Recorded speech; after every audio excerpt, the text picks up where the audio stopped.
বুঝলে অমল, আজকে গ্রামের পরিবেশটা একদম অন্যরকম লাগছে, তাই না? আমাদের আর কি অন্যরকম লাগবে বলো? গরিব চাষি মানুষ দুবেলা দুমুঠো খাবার জোগাড় করতে হিমশিম খেয়ে যায়।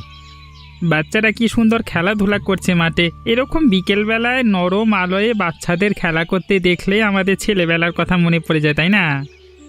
আমাদের আর সেই ফুসরত কোথায়? যদি তেমন অবসর থাকতো তাহলে ভাবতাম, তবে হ্যাঁ, ছোটবেলাটাই ভালো ছিল এখনের থেকে। তুমি বড্ড বেশি জীবনের কথা ভাবো। এত বেশি ভাবো না তো। এত ভাবনা চিন্তা করলে জীবনের রস চলে যায়। অত গভীর বিষয় নিয়ে ভাববার কি সময় আছে? বাড়িতে গেলেই বউ বারবার জিজ্ঞেস করে কত টাকা রোজগার করেছি। চাল ডালের কথা ভাবতে ভাবতেই জীবনের অন্য চিন্তা সব চলে গেছে।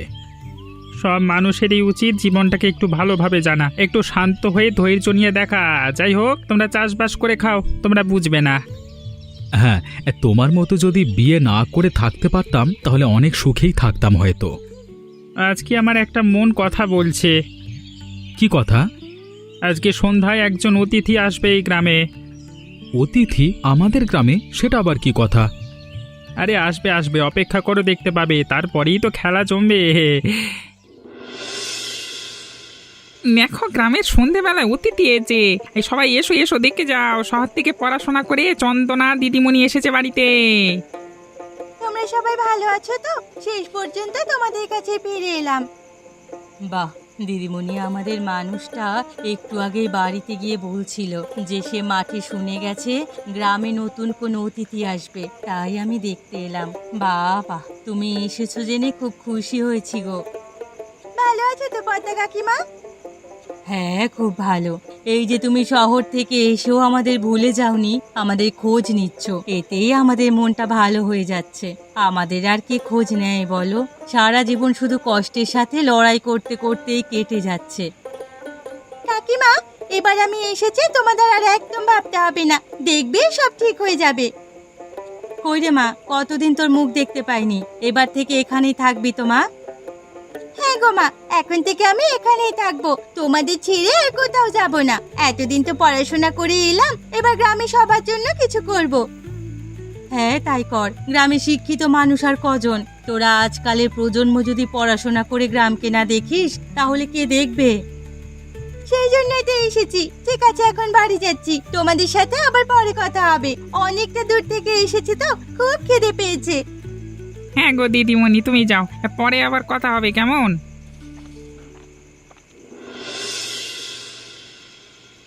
তোমার সাথে আমার কিছু কথা ছিল। এখন আবার রাতের বেলা কি কথা বলবে তুমি? দেখো, মেয়ে বাড়িতে এসে গেছে, এবার একটু নিজেকে পরিবর্তন করো। কেন, আমি কি চুরি ছিনতাই করতে চাই নাকি যে নিজেকে পরিবর্তন করতে হবে?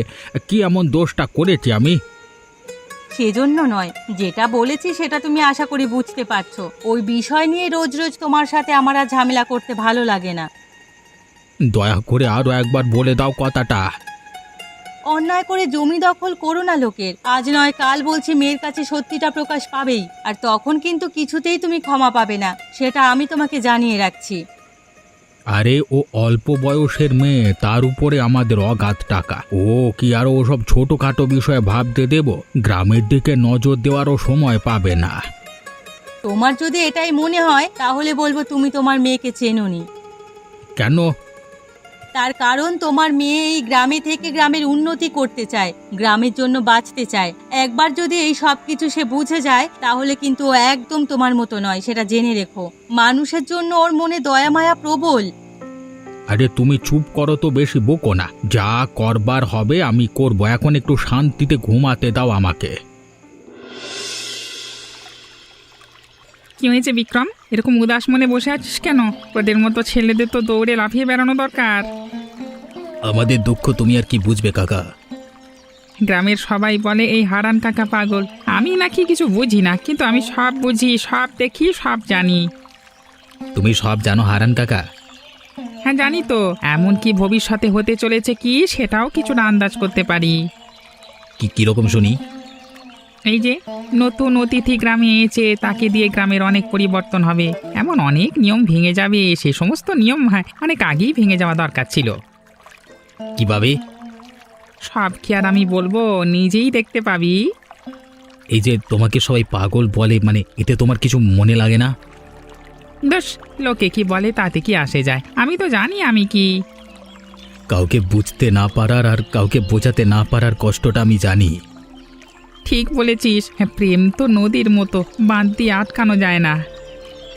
হঠাৎ তুমি প্রেমের কথা বললে কেন? অন্য কিছুও তো বলতে পারতে। আমি বুঝি তোর ব্যথাটা, আমি বুঝি গরিব ঘরে জন্মে বড় লোকের মেয়েকে পছন্দ করবার কষ্টটা।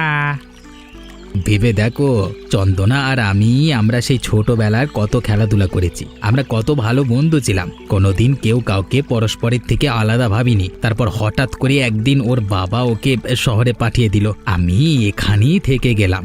আর আজকে এত বছর পর যখন এসেছে, তখনও এত দূরে চলে গেছি যে ওর সামনে দাঁড়ানোর সাহস পর্যন্ত আমার নেই। মানুষের জন্য কিছু কর, মানুষের জন্য যদি কিছু করতে পারিস তাহলে লড়াই হয়তো তোকে করতে হবে, তবে সেই পথেই তুই ওকে পাবি, বুঝলি? বলছো? হ্যাঁ রে, বলছি। চলি এখন, পরে কথা হবে। হ্যাঁ,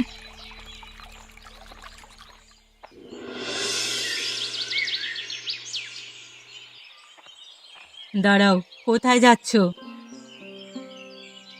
রোজ যেখানে যাই, জমিতে। আমি জানি না তুমি জমিতে গিয়ে কি করো? সারাদিন তো বসে থাকতে হয়, চাষবাস তো কিছুই নেই। চেষ্টা তো করছি, চেষ্টা করলে নিশ্চয়ই জমিটা উর্বর হয়ে উঠবে, তারপর একদিন না একদিন ফসল ফলবে। সেই একদিনের ভরসায় তো বসে থাকলে হয়েই গেল, তাহলে না খেতে পেয়ে মরতে হবে। কিন্তু আমি কি করব বলো তো? তুমি তো জানো আমি চেষ্টার কোনো ত্রুটি রাখিনি। আর সেই জন্যই আজ 3 দিন হলো শুকনো ভাত খেতে হচ্ছে আমাদের। ঘরে তেল ঝাল মশলা কিচ্ছু নেই। আজ থেকে চালটাও যে নেই সে খেয়াল আছে? আমাদের অত বড় জমিটা গণেশবাবু অধিকার করে নিলেন, তাই যদি ওই জমিটা থাকতো তাহলে তো কোনো চিন্তাই ছিল না। যতদিন জমিটা ছিল ততদিন তো কোনো অভাব যায়নি আমাদের। এই দেখো, এসব অনেক শুনেছি, আমি ক্লান্ত হয়ে পড়ছি, আর সংসারে বোঝা টানতে পারছি না। এত অভাবের মধ্যে এইসব সম্ভব নাকি? তুমি যদি কিছু একটা জোগাড় করতে না পারো, কিছু একটা যদি ব্যবস্থা করতে না পারো, তাহলে আমি গলায় দড়ি দিতে বাধ্য হব, আর এটাই আমার শেষ কথা।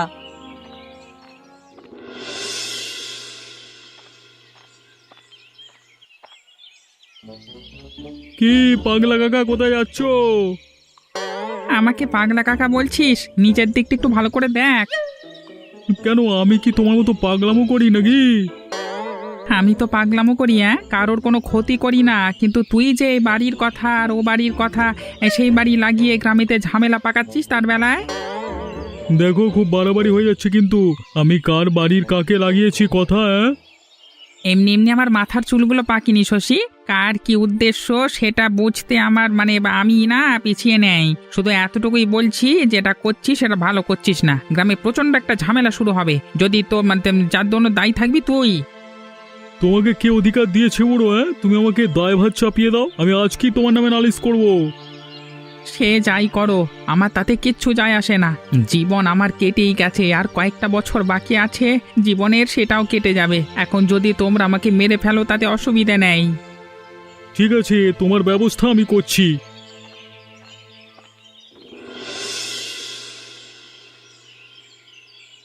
একটা কথা বলতে এসেছিলাম বাবু।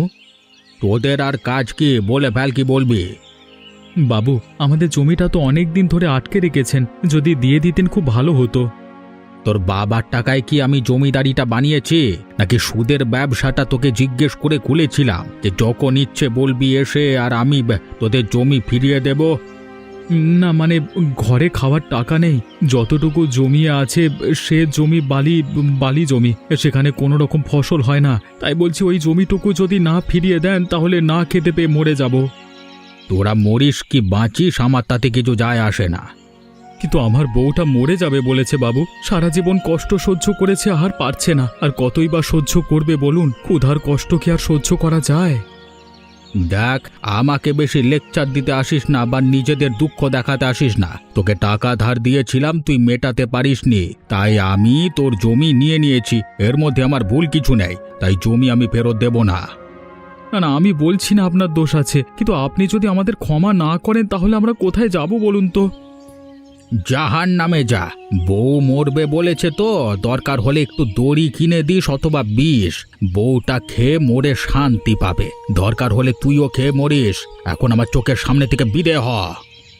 বাবু, দোহাই দোহাই হুজুর, আপনার পায়ে পড়ছি, এতটা পাষাণ হবেন না আপনি। একটু ন্যায় করুন আমাদের উপরে, আমরা তো আপনারই গরিব প্রজা। ন্যাকা কান্না অন্য কোথাও গিয়ে কাঁদবি। এখন কি বিদে হবি নাকি মেরে বিদে করবো? যে দূর হয় কেন থেকে, দূর হ।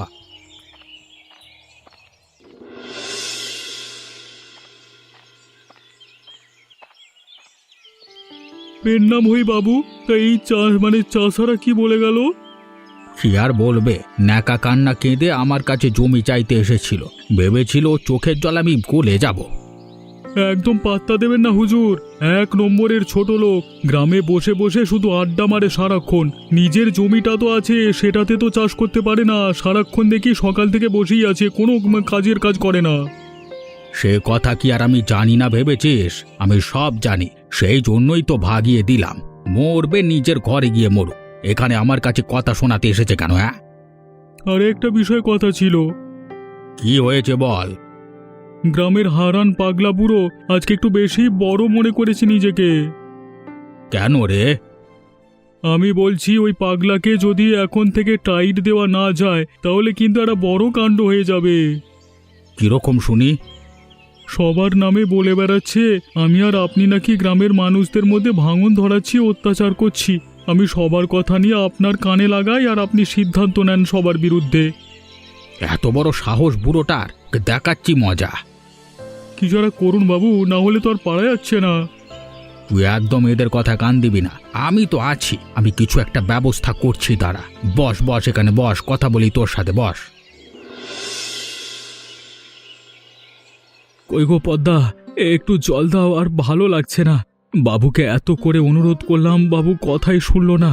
কি করব কিছু বুঝতে পারছি না।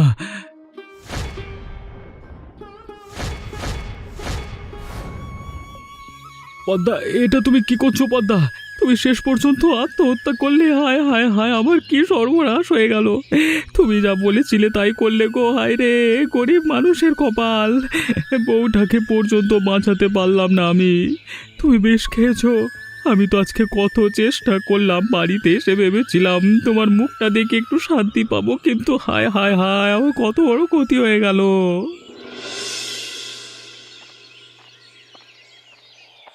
অমল কাকা, দাঁড়াও, তোমার সাথে আমার কথা আছে। আমার সাথে আর কি কথা থাকতে পারে বাবা? তোমার সাথে আমার আসল কথা। কি বলবি বল, আমার আর কোনো কিছু শোনবার ইচ্ছে নেই। জীবনে কেমন সবকিছু হেরে গেছি মনে হচ্ছে। তোমার অনেক বড় ক্ষতি হয়ে গেছে কাকা। এত বড় ক্ষতি যেন ওপরওয়ালা কারো না করে, কিন্তু গ্রামে আর কারোর যাতে এমন ক্ষতি না হয় সেটা তো দেখতে হবে। তোদের যা দেখবার হয় দেখ। না কাকা, তোমাকেও থাকতে হবে। আমাকে হারান কাকা অনেক দিন আগে বলেছিল যে গ্রামের ভালোর জন্য কিছু করতে, গ্রামের মানুষের দুঃখ দূর করতে। আমি নিজেই কিছু করতে পারিনি, তাই হয়তো তোমার এত বড় ক্ষতিটা হয়ে গেল। তুই চাইলেও কিছু করতে পারতিস না। অত বড় জমিদারের সাথে লড়বার ক্ষমতা কি আমাদের আছে? আছে। তুমি যা হারিয়েছো তা যেন আর কাউকে না হারাতে হয়, তার জন্য আমাদের লড়াই করতে হবে। আমরা একসাথে দল বেঁধে লড়াই করব গ্রামের মানুষদের নিয়ে। না হলে এরকমভাবে মরতে মরতে গ্রামের সব মানুষ শেষ হয়ে যাবে, আর কোনো মা বোনকে যেন এরকমভাবে মরতে না হয়, সেটাই দেখবার দায়িত্ব আমাদের। তুই যদি কিছু করতে চাস তাহলে আমি পাশে থাকব, তবে আমাকে নিজের থেকে কিছু করতে বলিস না। আমার আর সেই ক্ষমতা নেই। তোমাকে কিচ্ছু করতে হবে না, তুমি শুধু আমাদের পাশে থাকবে। এখন থেকে যা করবার আমি করব। এই লড়াই আমাদের ভালোভাবেই বাঁচবার লড়াই, এই লড়াই সবার লড়াই।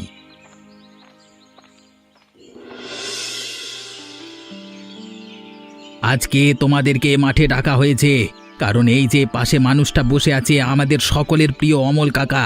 মাত্র 2 দিন আগে তার বউ মারা গেছে এই গ্রামের জমিদারের অত্যাচার আর শোষণের কারণে। তোমরা এখনো চুপ করে থাকবে? তোমরা আমাকে পাগল বলো, কিন্তু এই হারান পাগলের কথা শোনো। এখনই তোমরা যদি প্রতিবাদ না করতে শুরু করো তাহলে কিন্তু কেউ তোমাদেরকেও এভাবে মরতে হবে। তাই আমরা ঠিক করেছি, আমরা জমিদারের বাড়ি আক্রমণ করব। অত্যাচারী জমিদারকে রাস্তায় নামিয়ে না আনলে মৃত্যুর উপযুক্ত জবাব দেওয়া যাবে না। এই প্রতিবাদ চাই, আমরা সবাই আছি তোমাদের সাথে। বিক্রম আমার ছোটবেলার বন্ধু, কিন্তু এই নিজের গ্রামে অনেকদিন পর সন্ধ্যা অতিথি হয়ে আসার পরে এই প্রথম ওর সাথে আমার দেখা। আর সেই সূত্রে আমি জানতে পারলাম প্রথমবার আমার বাবার অত্যাচারের কথা। চন্দনা একদম ওর বাবার মতো নয়, চন্দনা একদম আমাদের মতো। আমি এসেছিলাম এই গ্রামে পড়াশোনা করে গ্রামের উন্নতি করার জন্য, কিন্তু জানতে পারলাম যে আমার বাবাই এই গ্রামের অবনতির কারণ। তবে এই গ্রামের কষ্ট দুঃখের মূলে যে আছে তাকে শাস্তি দেওয়া আমাদেরই কাজ, সে আমার বাবাই হোক বা অন্য যেই হোক। তাই তোমাদের এই প্রতিবাদে আমিও আছি। তাহলে আমরা সবাই মিলে জমিদারের বাড়ি আক্রমণ করব। তবে যাওয়ার আগে শশী শয়তানটাকে ধরে বেঁধে নিয়ে যেতে হবে। ওর চুকলিবাজির জন্য গ্রামে আরো বেশি ক্ষতি হয়েছে। গ্রামের সাধারণ মানুষের কষ্ট দুঃখের কথা উল্টো করে জমিদারকে শুনিয়েছে, সেই জন্য ওর শাস্তি হবে আরো বেশি। একদিনের মধ্যে যদি জমিদার বিচার না করে আমরা সবাই যাব একজোট হয়ে।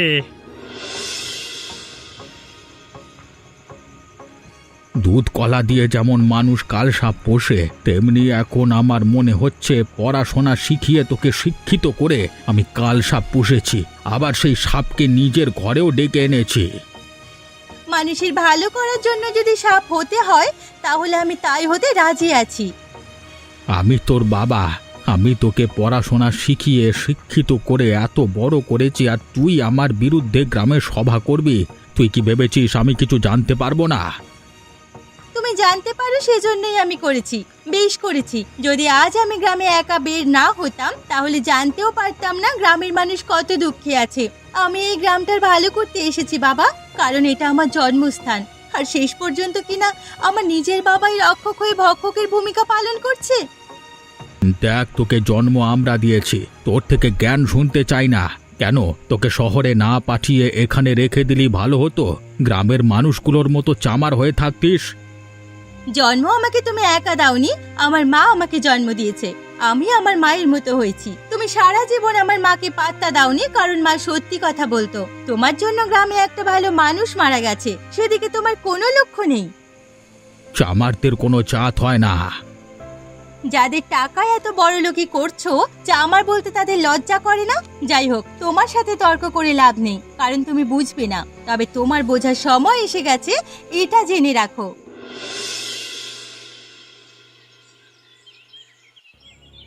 বেরিয়ে এসো অত্যাচারী জমিদার, বেরিয়ে এসো, তোমার বিচার হবে। বাবু আমাকে মেরে আত্মহত্যা করে ফেললো, আপনি দয়া করে বেরিয়ে আসুন, না হলে মেরে ফেলবে বাবু। একে একে আমার বাড়ি আক্রমণ করেছে গ্রামবাসীরা, তাও আমার মেয়ের নেতৃত্বে। হ্যাঁ, তোমাকে অনেকবার সাবধান করেছিলাম, বলেছিলাম যে তোমার মেয়ে জানতে পারলে তোমার কপালে অশেষ দুঃখ আছে। শোনোনি কথা, এবার ফল ভোগ করো। কি হয়েছে, তোমরা কি বলতে চাও?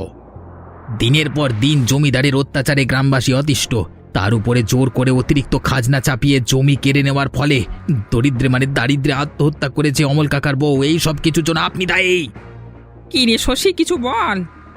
আমি স্বীকার করছি যে আমি চুগলিবাজি করে জমিদার বাবুর মাথা একটু গরম করেছি, তবে যা করেছেন উনি করেছেন, এর ভেতর আমার কোনো হাত নেই। তোমাকে বাবা বলে ডাকতেও আমার ঘেন্না করছে। তুমি যদি এক্ষুনি গ্রামের মানুষের কাছে ক্ষমা চেয়ে না নাও আর এর বিচার না করো, তাহলে আমি আমার মেয়েকে নিয়ে এই বাড়ি ছেড়ে চলে যাব। না না, আমি সত্যি অনেক অত্যাচার করে ফেলেছি তোমাদের উপরে, তবে কি করব বলো? এটা আমার পুরনো স্বভাব, আমি অনেক চেষ্টা করেও বদলাতে পারবো না। তাহলে আমাদের বিচার কি হবে? তোমার অত্যাচারের ফলে ভালো মানুষদের অনেক দুঃখ কষ্ট পেতে হয়েছে। অমল কাকা দুঃখে কষ্টে পাগল হয়ে গেছে, তাকে আমরা অনেক চেষ্টা করেছিলাম আমাদের সাথে আনতে, কিন্তু তিনি আসেননি। ওদের বিচার কি হবে? আমি জমিদারি ছেড়ে দিচ্ছি, তার বদলে এই গ্রামের সব দায়িত্ব নেবে আমার মেয়ে চন্দনা। ও অমলের সব দায়িত্ব এখন থেকে আমাদের। হ্যাঁ, আমিও ক্ষমা চেয়ে নিচ্ছি, তবে নিজের কাজে আমি নিজেই লজ্জিত, তাই আমি এই গ্রাম ছেড়ে সারা জীবনের মতো চলে যেতে চাই। আমি কিছু বলতে চাই। হ্যাঁ মা, বল। যখন থেকে বোঝার বয়স হয়নি তখন থেকেই আমি আর বিক্রম খুব ভালো বন্ধু। তবে আমি যেমন মানুষ পছন্দ করি ঠিক তেমনটাই হয়ে উঠেছে বিক্রম, তাই আমি ওকে বিয়ে করতে চাই। তাহলে আমি এ বিয়ে ধুমধাম করে দেব, সারা গ্রাম উপস্থিত থাকবে বিয়ে বাড়িতে, আর ওদের বিয়ের দিনে আমি আমার সমস্ত পাপের সম্পত্তি বিলিয়ে দেব গ্রামের লোকেদের মধ্যে। ওদের তো মিলন হয়ে গেল, তোমরাও কিন্তু এসো বিয়ে বাড়িতে। তবে তার আগে আমাদের চ্যানেলটিকে সাবস্ক্রাইব করে নিও, হ্যাঁ।